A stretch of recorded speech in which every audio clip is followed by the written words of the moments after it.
So, AdeptiCon just happened at like 4 a.m. my time. Yeah, I'm pretty sleepy, but this is the biggest tabletop event in all of tabletop gaming. And Games Workshop had an entire show dedicated to new Warhammer reveals. And at this show, there were some high highs and some very low lows. And then some bits in the middle. They revealed a lot of stuff that we knew were coming, but they also revealed things that we didn't know about. And also some things that seem really dangerous and kind of frightening, especially for Warhammer 40k. This has me really worried, not only for the Warhammer hobby, but for wargaming generally. So I'm going to go through all the new Adepticon reveals and explain why some of them are really cool and why some of them are really, really not cool. The opposite of cool. As far away from cool as you can get. The heart of a burning sun. But I think the headline news of Adepticon, of course, is that we get to play the 4-yearly game of Will My Beloved Beasts of Chaos Get Cut from Age of Sigmar this time? Because oh my god, there's a new edition of Age of Sigmar coming out. Age of Sigmar, of course, is the big flagship fantasy game from Games Workshop. No, not that one. That's not flagship. So, does Age of Sigmar need a new edition?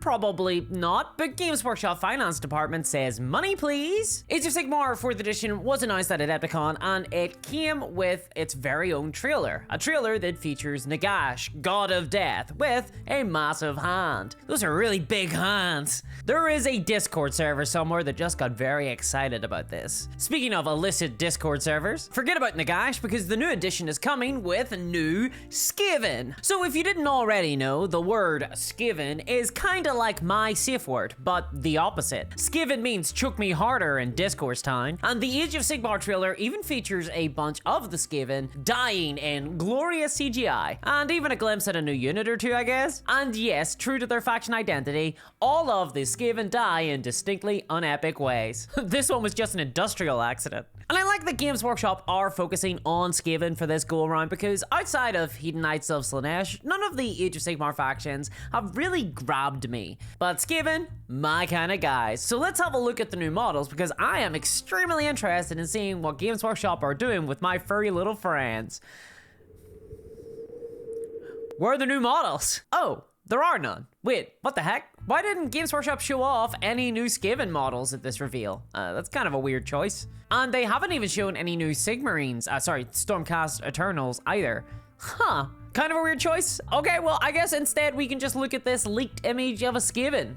Looks good. Actually, the funny thing about the Skaven models that have been leaked so far, and even in this trailer, they all look pretty comparable to the old school Skaven, which is good in my opinion. Usually these new army refreshes, which is what I'm assuming is happening to Skaven, Games Workshop tend to make them look really different. Compare the old Warhammer Fantasy Empire models to the new Age of Sigmar human hammer fighty guys. Yes, I'm an expert at Age of Sigmar, what of it? That's what you come here for, the Age of Sigmar expertise. So maybe this will be more akin to the Lizard Man refresh, where we just get some new updated sculpts. Nice, awesome. Not a huge aesthetic redo, suits me. I guess that could also explain why they're not in the old world. Yes, I am still nursing a grudge. Still, a bit of a bizarre choice not to even reveal like the launch box of the new Age of Sigmar edition. In terms of the rules for the new edition though, they have gone into a lot of detail. They've said that they're going to be accessible and streamlined, but not at the expense of depth, which seems like a very pointed attempt at avoiding any comparisons to the very controversial rules update reset of Warhammer 40k that occurred last year, but also still sounds like they're kind of doing the same thing. It was a noble goal to try and make Warhammer 40k playable. They did definitely simplify the rules, but they also simplified the army building, which in my opinion kind of made the game a little bit less fun to engage with. Making all the war gear free, I'm not a fan of that. So I hope they don't go down the same slash and burn route with Age of Sigmar, at least when it comes to removing flavor anyway. There is a middle ground to be struck here. Still though, they seem to be under the impression that poor mechanics can be fixed with an update to scoring requirements, which I'm not so convinced by. But hey, Index Hammer is back. They're doing the same thing that they did with 40k 10th edition. All the battle tomes are in the trash, goodbye. You spent money on those, and now we get PDFs again. Yay! Yay! Kind of. Well, at least it'll be a good start. Also, they're doing the equivalent of combat patrol matches as well. This new spearhead game mode is basically combat patrol. I just hope that they throw more support behind this game mode than combat patrol got in 40k, because as fun as combat patrol fights are, it sort of died on the vine. Basically, no one plays it anymore, which is kind of sad. I think balance had a big thing to do with it too. One massive weird element to this release though is that throughout the marketing leading up to AdeptiCon, Games Workshop kept using the marketing line, Sigmar lied, Sigmar lied, Sigmar lied. And this trailer has revealed that Sigmar lied about, I don't know. I guess that if you are a Stormcast Eternal, you die and then you come back and you get glowy blue eyes and the equivalent of a red wine hangover. I think that's what he lied about. He lied that, you know, when you come back from death, you'll be kind of grumpy. I mean, to be honest, I feel like that still beats dying. So here's my controversial take. Sigmar didn't lie. Games Workshop lied about revealing a lie. Huh.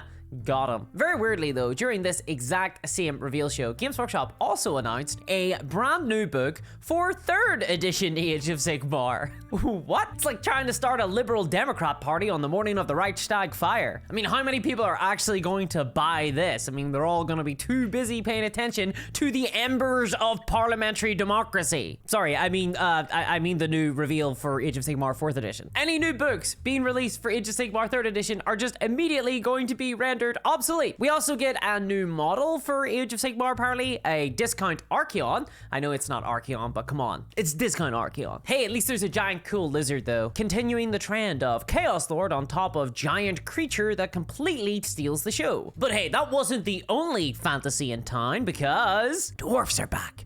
Dwarfs are back. That's right, dwarfs are back. I'm gonna be honest, I'm not happy about this. My friend plays dwarfs and they are not fun to fight. But still, needs must, I guess they are pretty iconic as a faction. Okay, so let's just get it out of the way. It looks like the dwarfs are being released in a battalion box, the Warhammer equivalent of those Lego sets for adults. No, to adult. More like that, yeah. Bonsai trees, that's nice. They cost $500 and aren't for kids. That's what this box set is. New blood in my Warhammer? I think not. This time you get 2 squads of warriors, 2 ranged squads, 2 gyrocopters, all cool, but yeah, can't be bought separately. Why not? Well, Games Workshop likes money. Also, we're getting an arcane journal for the dwarfs because, you know, obviously Games Workshop, they absolutely must sell a book. Most excitingly for me though, there are some brand spanking new miniatures, and I think, okay, here it comes. They look great. This is one dwarf lord who finally resolved what I like to call the Gimli problem. Can't see over a wall? Just stand on some lads. Yeah, this looks awesome. I really like it. There's been a lot of criticism of this model online, but I think he looks great. And the model is even hard plastic. Uh-oh. So if I had to clarify that that is hard plastic, yeah, you know what that means. There's some resin models being released here too. There is this dwarf Thane, which, okay, looks absolutely fantastic. Holy shit. I love this helmet. It kind of reminds me of that time when Bugs Bunny made me feel something very strange and new. But forget early onset puberty, because here we have a little boy with a massive beard. Wait. Yes, it's Ungrim Iron Fist, and I fucking love this model. Whoever sculpted this at Games Workshop, boy, I'd love to know their names. This is fantastic. There's a lot of criticism online about this model too, but I think it looks great. Low-key, it's intimidating, it's characterful, it is subtle. It's very pretty, and it says a lot about the characterization of Ungrim without devolving into him just riding a giant dragon or something. This is a younger version of him from what we have seen in general Warhammer fantasy, so I kind of feel like I'm watching a solo movie or something, but yes, I'm a big fan. And then on top of that, we're also getting a whole bunch of old school hand sculpted models from the past. Metal models, resin models, all the warped and weird dwarfs. I mean, holy shit, look at this terrain. Oh god, that face is invading my nightmares. I love it. Talk about your folk horror. And you know, the more I look at these, dwarfs have a really heavy Viking theme, don't they? I kind of forgot about that. So many horned helmets and stuff, very neat. Also, Games Workshop, bless their hearts, are re-releasing these models from the 1980s. Oh god, I love that guy's nose. So yeah, the reveal show was pretty heavy on dwarfs, which is how I like it. They look great. I actually think the dwarfs have come out looking fantastic. I'm not looking forward to playing against them, but definitely I do love their aesthetic. And to think, just a year ago, we all thought Warhammer Fantasy was dead. Speaking of which, It's Warcry. Did you think Warcry was dead? Because I did. We hadn't heard anything about Warcry in like 12 minutes, but it's back and we have a new box set. Oh boy. But don't get too unexcited because it features possibly the worst Age of Sigmar faction, but also one of the best. It's Ossiarch Bone Reapers versus Sylvaneth. It's the Got Wood versus Boner faction. Who will come up on top? Whoever wins, we lose. Speaking of euphemisms though, we get these new models in the box set and people are arguing whether or not they're meant to be bone dogs or bone cats, but I'm gonna be honest, they just look like sperm to me. Come on, the head is identical. Who the hell conceptualized this box set? They've got a lot of explaining to do. We also get some winged creatures, which look fine. We also get some bone lads. They look kind of mad at me. The Sylvaneth look a bit cooler though. Although the tree ants all kind of have a bit of a ooh look to them. Otherwise though, they look fine. Hard for me to get super excited for this though. I did like the old Warcry boxes where it was chaos factions fighting chaos factions. I thought that was a lot of fun. But also an exclusive book, terrain, 2 crews, all bundled together. Boo. I was kind of hoping that they'd step away from doing this, but no, I guess not. We have to buy the next part of the Warhammer Season Pass box if we want to play one of these factions in Warcry. Speaking of which, there's a new Kill Team box set too. Whatever, so it's Votan versus Gene Stealer cults? Gene Stealer cults? Gene Stealer cults? Dave! There's a new Gene Stealer cult unit! Come quick! Oh, what is it? What is it? What is it? Oh, this could be anything. Gene Stealer cults have so much design space left open. I'm genuinely really excited to find out. It's Brood Brothers. Oh, it's okay. It's kind of an Imperial Guard unit, but all right. It's kind of neat, I suppose. Wait, and it's just an upgrade sprue? And wait, what the hell? The Votan in this box actually look fantastic? What the hell's going on? Wait, the Votan models look like how the Gene Stealer cultist should look. I mean, look at this one. He has his crime hat on. Yeah, this box is weird. Okay, so the Gene Stealer cultists are coming, and with them, they're getting the Magus Patriarch. In fact, they're getting the entire Brood Coven selection again. Yeah, Games Workshop must have thousands of these sprues sitting in a warehouse somewhere because they use every single opportunity they can to get rid of them. These have been around for a really long time now, and any existing Gene Stealer cult players already have this sprue. I'm not a fan of this being bundled in here. It just inflates the price of the box, and honestly, it just feels like a tax on Gene Stealer cultist players looking to pick it up for the new Brood Brothers. And honestly, the new Brood Brothers, they're not really new models. They're just a guard sprue with some updated heads, and I suppose that had to happen. The old Brood Brother models don't match the new guard models that were just updated this year, but it's not exactly exciting. There was a lot of scope for all sorts of weird and wacky Gene Stealer cult units. You know, there could have been saboteurs or terrorists. Can I say that on YouTube? Let's not. Let's just say plucky rebels instead of the 9/11 word. In comparison to the pretty uninspired Gene Stealer cultist models though, the Votan, probably one of my least favorite factions. I love the look of these guys. They have these big massive coats. They look really cool. They look like a ragtag crew. These are the biker units from the Votan list, but without bikes, and they kind of look neat in that context. Also low-key, I love that they give the robot guy a big coat as well. He's just one of the lads. The box also comes with no terrain at all, so at least it might be a little bit cheaper than usual. Oh, sorry, no, there's 2 plastic crates.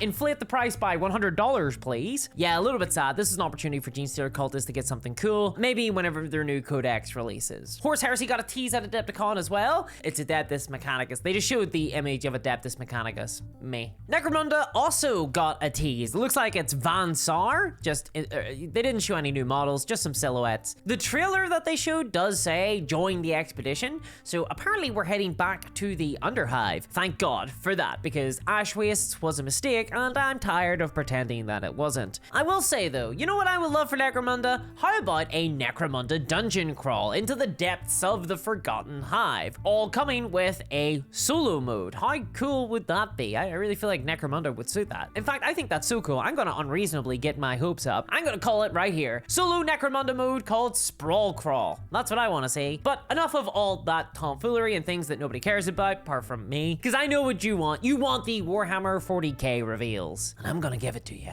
So this is where things get kind of bad for Warhammer. So Games Workshop revealed new Chaos models at AdeptiCon, and the models themselves are, well, you know, they're this guy. This is the Chaos Lord who looks, don't mention the tactical rock, don't mention the tactical rock, don't mention the tactical rock. I can't see you if you don't move. He looks fine. He's just not that exciting, honestly. Just looks like a Chaos guy. Okay. And alongside that model, we've also got this new one. It's the Chaos Lord with the Jumpy Pack. And okay, I'm sorry. He looks very derpy to me. Games Workshop had the audacity to call this a dynamic pose, but to me, he looks like he's playing Peter Pan in a school play and being dangled from the ceiling on a string. Hark! Loyalists over there! Yeah, not great. And the model commits the cardinal sin of, okay, admittedly heresy, but also not using a flight stand. And yes, this is very controversial. I'm gonna start a holy war in the comment section, but I just have to say it.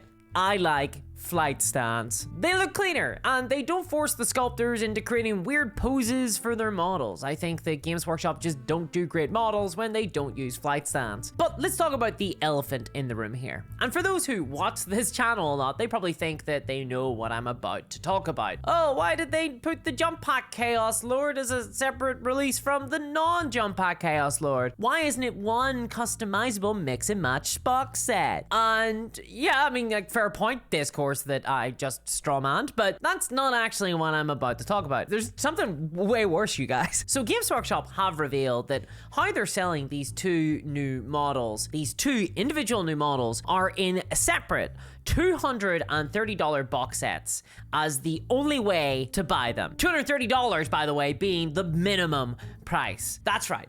You've got to buy two separate huge FOMO boxes to buy individual models now. This is a new low for Games Workshop. I mean, talk about whale hunting. I hate it so much. This is so cynical, turning what should be a $15 purchase into a $500 purchase. I mean, these are the most expensive character models ever made in the history of Warhammer. And terrifyingly, I think that this is the future. I think this is it now. Now, when new characters get released, they're just gonna be sold for $230 in a bundled box alongside a whole bunch of models that, you know, anyone who's collecting Chaos already owns a lot of these. Is this just gonna be how Lords get sold now? I thought Games Workshop were having manufacturing problems. I hope to hell that they have it resolved, because they're just pumping out these sprues. And for players who already have the models in these boxes and would like to buy one of these new Chaos Lords, screw you, I guess, right? It's just too bad, says Games Workshop. They don't care about established players. They just want to monetize potentially new players really aggressively. How much worse can this get? So here is my suggestion. Do not give Games Workshop a win on this one. Just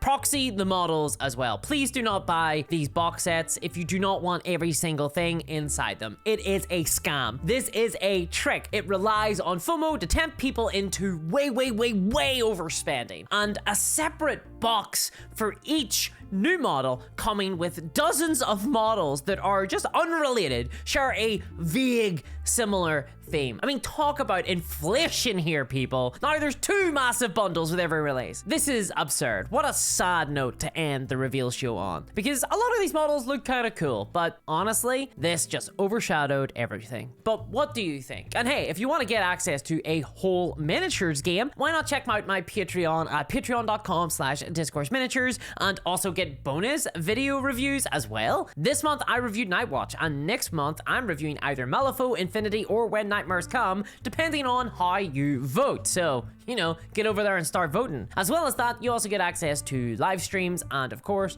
you support the channel. So a massive thanks to all my patrons, especially Crypto Kev. And thanks so much, everybody, and I'll catch y'all next time. Bye-bye.